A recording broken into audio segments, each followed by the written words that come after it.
Bismillahirrahmanirrahim. Assalamualaikum warahmatullahi wabarakatuh. Judul dari video kali ini adalah tentang kesimpulan dari surat Al-Kafirun. Surat Al-Kafirun di dalamnya mengandung makna toleransi terhadap agama lain. Apa itu toleransi? Yaitu pengakuan tentang adanya kenyataan perbedaan agama dan keyakinan. Agama Islam adalah agama yang sempurna dan tidak ada yang dapat menyamai syariat Islam. Di dalam surat Al-Kafirun ada pedoman bagi umat Islam agar bersikap baik terhadap penganut agama lain, yaitu dengan cara tidak menghina, mencaci, dan saling menghormati, serta bekerja sama dalam hal sosial dan kemasyarakatan yang bermanfaat bagi umat manusia. Toleransi dalam ajaran agama Islam tidak diperkenankan adalah mengikuti acara keagamaan, peribadatan, dan menyangkut akidah atau keyakinan mengikuti ajaran selain Islam. Perbedaan dan keragaman harus disikapi dengan arif dan bijaksana. Kita tidak mengganggu penganut agama lain dan tidak pula mau diganggu oleh penganut agama lain.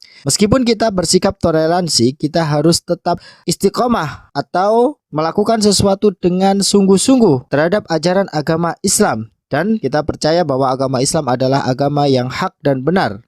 Hanya Islamlah yang dapat ridho dari Allah Subhanahu wa Ta'ala. Jangan sampai sikap toleransi yang kita tunjukkan melunturkan keyakinan terhadap agama kita sendiri. Kesimpulan yang kita ambil dari surat Al-Kafirun tersebut menjadikan kita memiliki perilaku mengakui adanya keberagaman agama dan keyakinan lain di dunia ini. Kemudian kita juga harus meyakini bahwa Islam mengizinkan kita sebagai umatnya untuk menjalin kerjasama dengan penganut agama lain dengan bidang jual beli, misalnya dalam bidang ekonomi, misalnya dalam bidang sosial kemasyarakatan, menolong orang sakit, membantu orang kesusahan, dan juga membangun negara dan bangsa Indonesia ini. Kita diperkenankan untuk bekerja sama dengan penganut agama lain. Kemudian kita dilarang oleh Allah, oleh Islam, toleransi dalam hal bidang akidah dan ibadah. Misalnya kita mengikuti tata cara ibadah agama lain. Ya, misalnya kita berangkat ke gereja misalnya untuk melakukan kebaktian. Kalau dalam rangka untuk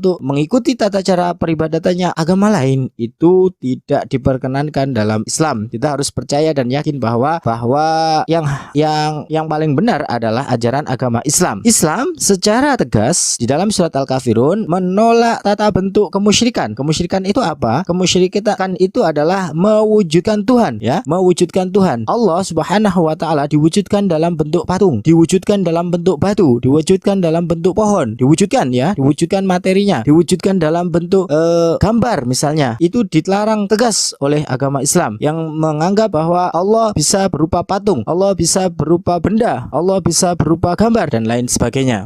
Sikap penolakan tersebut tidak dapat dari surat Al-Kafirun pada kisah Nabi Muhammad SAW yang tidak mencampur adukan keimanan dan peribadatan dalam hal menyembah Allah dan menyembah patung. Dari umat non-Islam atau kafir mengajak menyembah patung 1 tahun, kemudian mengajak menyembah Allah 1 tahun, itu ditolak oleh Nabi Muhammad SAW. Ya, demikianlah beberapa kesimpulan tentang isi dari kandungan surat Al-Kafirun. Kalian perhatikan maknanya, semoga kita bisa mengamalkan perintah dalam surat Al-Kafirun tersebut. Sekian, assalamualaikum warahmatullahi wabarakatuh.